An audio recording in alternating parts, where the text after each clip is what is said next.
Oke teman-teman, ini ada yang menarik. Tanggapan dari Kiai Haji Ahmad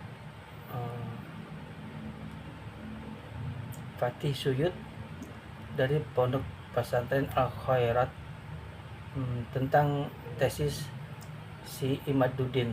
Oke, saksikan. Udah, ini ada apa yang dulu? Bagaimana Kiai menyikapi berita pemalsuan nasab habaib yang dipelopori Kiai Imaduddin? Yaitu salah satu pendapat ya. Salah satu pendapat, maka tugas kita adalah kalau masih berupa pendapat yang masih belum tingkat qat'i, masih berupa dhonni, maka ada kaidah fikih yang menyatakan al asluh baqa'u ma kana ala ma kana. Selagi sifatnya masih dhonni, maka mengikuti yang sudah ada, yang asal. Berarti bahwa para habaib itu adalah dzurriyyah dari Rasulullah. Begitu. Kecuali kalau ada yang qat'i, selagi masih berupa dhonni, atau ada dua pendapat. Satunya kata Kiai Imad itu menyatakan seperti itu, putus nasabnya. Satunya lagi ada kitab yang lain menyatakan sambung nasabnya.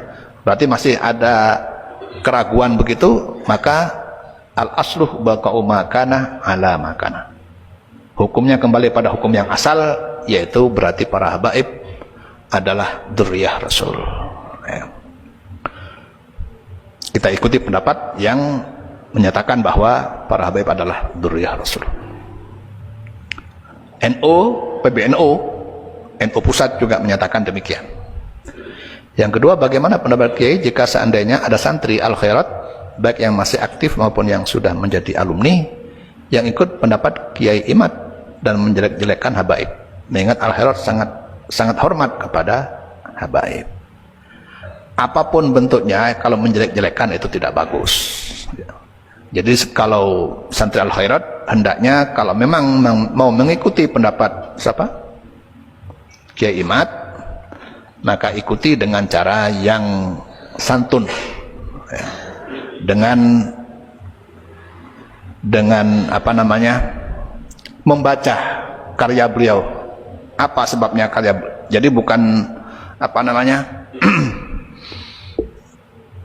harus mengikuti berbeda itu boleh, tapi berbeda secara ilmiah.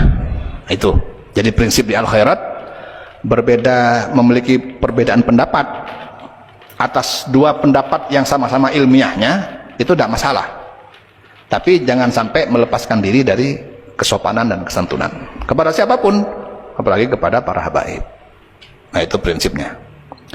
Almarhum sendiri Kiai Suhud itu sangat hormat kepada para habaib. Kita juga keturunannya, akan tetapi kita juga memuliakan habaib, tapi bukan berarti kemudian mengikuti semua perbuatan habaib. Tidak. Jadi memuliakan bukan berarti mengikuti, ya, beda.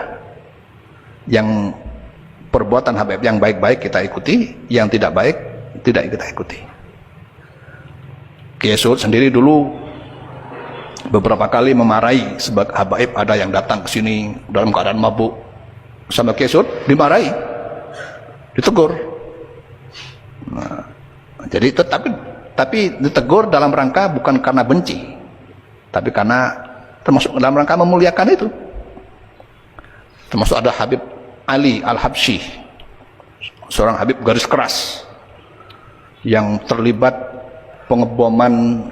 rencana pengeboman di Bali, tapi nggak berhasil karena bomnya meledak di dalam bis di Banyuwangi. Habib Ali Al-Habsyi ini pernah ditahan di Malang, penjara Malang Lowawaru.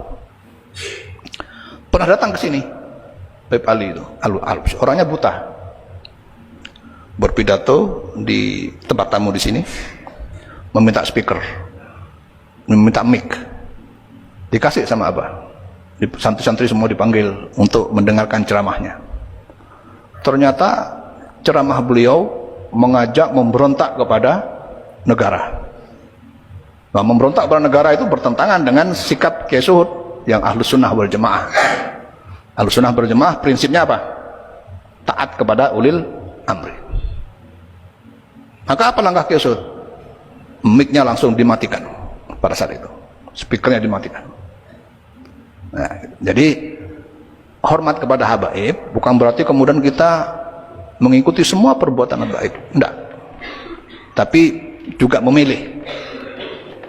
Tapi memilihnya itu tetap dalam rangka bukan berarti menghina atau merendahkan.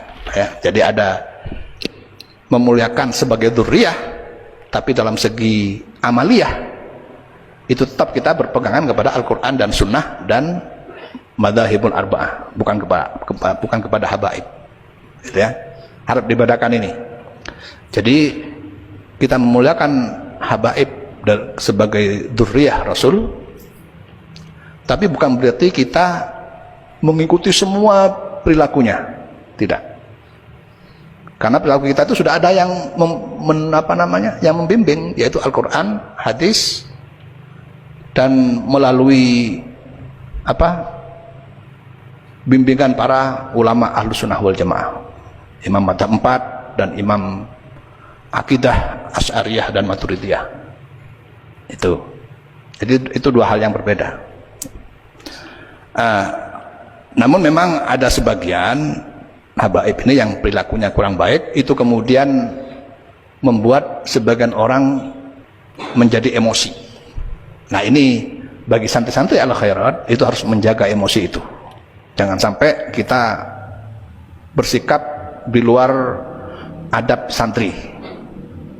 Berbeda pun kita tetap menjaga adab.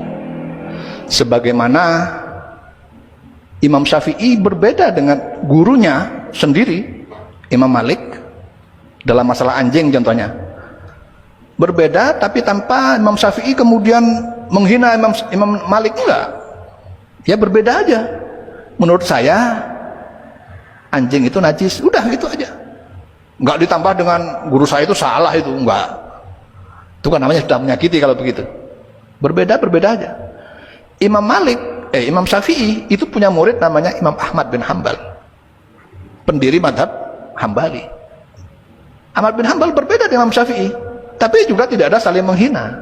Nah, gitu. Jadi berbeda itu boleh, asalkan ilmiah, tetapi tidak harus menghina yang berbeda dengan kita. Itu prinsipnya ya. Asalkan ilmiah. Ilmiah itu artinya apa? Ada rujukan kitabnya.